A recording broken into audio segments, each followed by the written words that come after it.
Þakka þér fyrir, Guðrún. Ég ætla að byrja að minna ykkur á símana, að setja þá á hljóðlaust. En við erum hér með dagskrá og tímasetningar sem við ætlum að reyna að halda í.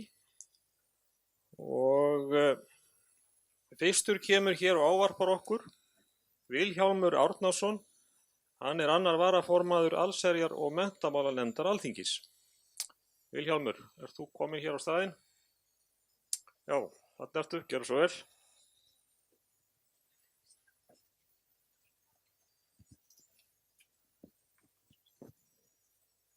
Fundarstjóri og kæru fundamenn, góðan daginn, og ég vil byrja bara að þakka kærlega þann heiður að fá að koma hér og ávarpa þennan fund eða málfund sem er hér í dag, sem annar varaformaður allsherjar- og menntamálanefndar.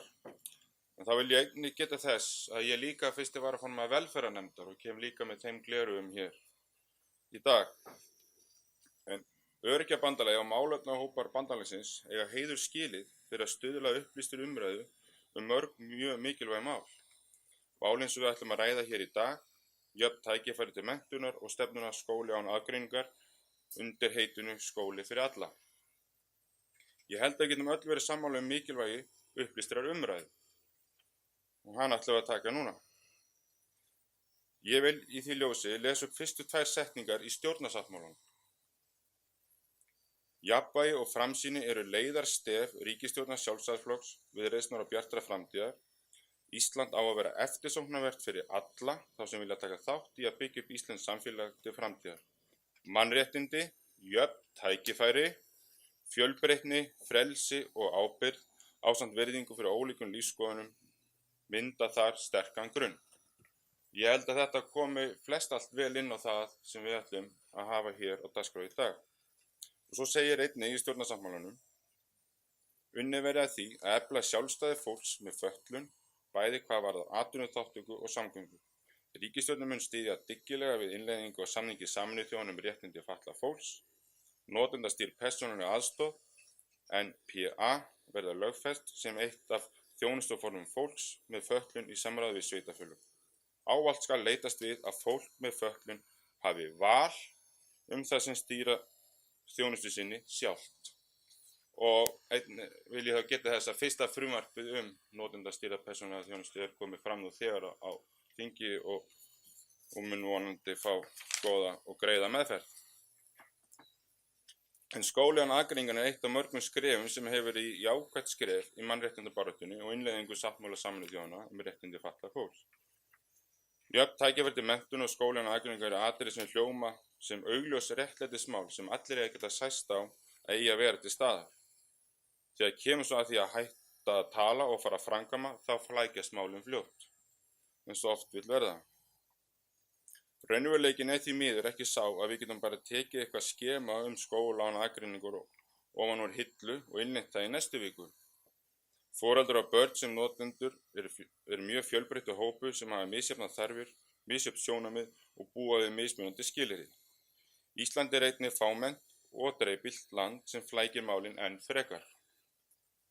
Það er því mikið fagnaðarefni að nú skuli sest niður og fari yfir hvernig til hefur tekist, hvað hefur verið vel gert og hvar þarf að laga við þá framkvæmd á þeirri stefnu sem mótið hefur verið. Það mætti oftar eiga sér stað í okkar stjórnkerfi. En oft leggjum við á stað með hlutina og heldum þeim síðan þá bara búin að sigra þá, en fylgjumst ekkert með, fylgjum þeim ekki eftir og ég tel að hér sé eitt fyrsta skref að fylgja þessari mikilvægu stefnu sem hefur mótið eftir. En ég tók eftir því að fjármagn er eitt af þeim atriðum sem þarf að huga að, samkvæmt skýrslunni, bæði fjármögnunarverkefnisins og hvernig fjármagni þarf að vera hreyfanlegt á milli úrræða. Það er verðugt verkefni að finna lausn á þessu, enda er fjármagni það sem er alltaf togast á hvort sem það segir fjárlagavinnunni, innan ráðuneytanna, milli stofnananna eða milli sveitarfélagana. Því verður það mikil áskorun að finna lausn á þessu máli fyrir alla þessa aðila sem koma þessu mikilvæga verkefni sem við ræðum hér í dag. En varðandi fjármagn vil ég þó að við höfum það í huga að stefna, að hafa skýra stefnu, skýr markmið, skiptir gríðarlegu máli til að ná árangri hvort sem fjármagni kemur eða ekki. Innan skólakerfisins þekki ég vel mínu kjördæmi Myllubakkaskóla í Reykjanesbæ, þar sem var skýr skólastefna, hvert þau vildu stefna. Þau voru með 15 mismunandi þjóðerni, nemendur frá 15 mismunandi þjóðernum í skólanum, náðu samt framúrskarandi árangur umfram aðra skóla. Þannig að það byggðist allt á stefnu en ekki fjármagni og því mikilvægt að vita hver stefnan og hvert markmiðið, sem að ég skildi að vera eitt af athugasemdum skýrslunnar þyrfti að skýra. Hvað við værum að tala þegar við værum að tala skólann Akureyringar. Fyrir mér þó mikilvægast að búa þannig málið, að þannig sé búið málið að það gagnist þeim sem þiggja þjónustuna, að það gagnist þeim sem best. Þeir fá jöfn tækifæri og fullt frelsi til að velja hvernig þeir nýti sér þjónustuna og eins hvernig hún gagnast þeim sem best. En maður hefur heyrt misjöfn sjónarmið foreldra hvað henti þeirra börnum sem best, en það eru foreldrarnir sem þekkja þarfir og vilja barna sinna hvað best, myndi ég halda. En í þessu ljósi vil ég nefna annað dæmi. Þegar ég var að lesa skóladagatalið hjá syni mínu núna á dögunum, og þá sá ég að stórum stöðum neðst að kennsludagarnir skuli vera 180 samkvæmt kjarasamningi kennara og Sambands íslenskra sveitarfélaga. Ekki að því að kom börnunum sem best að hafa 180, að því að var kjarasamningu kennarana sem sagði eftir 180. Svoleiðis kerfi ætlum við ekki að búa til hér, trúi ég. En svona undir lokin vil ég samt segja það að í menntamálaráðuneytinu mikill vilji að fylgja þessari skýrslu eftir og þessari vinnu. Það verður fljótlega skipaður málefnahópur og byrja að undirbúa hvernig svo því verður fylgt eftir með málþingi og öðru slíku. Þannig að þetta komið á fullt og þar mikilvægt að sjónarmið allra heyrist og ekki síst notendana. Það það sem að gleymist hvað oftast. Ég vil að þið hjálpið mér að passa upp á það svo verði.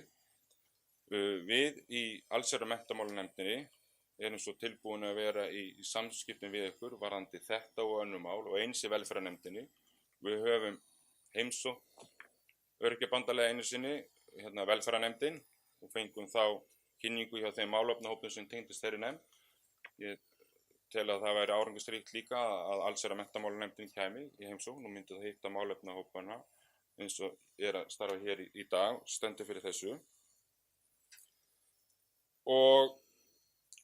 En svo vil ég bara segja það að ég ætla að fá að fylgjast með og læra, en ég get því miður örugglega ekki verið allan tíman. Það mikið að vera í þinginu, það að koma páskafrí og mikið sem stendur til. En ég lýsi bara okkur öllum í þinginu tilbúin til þess að ræða þessi mál og vinna að þeim með ykkur og gangi ykkur vel.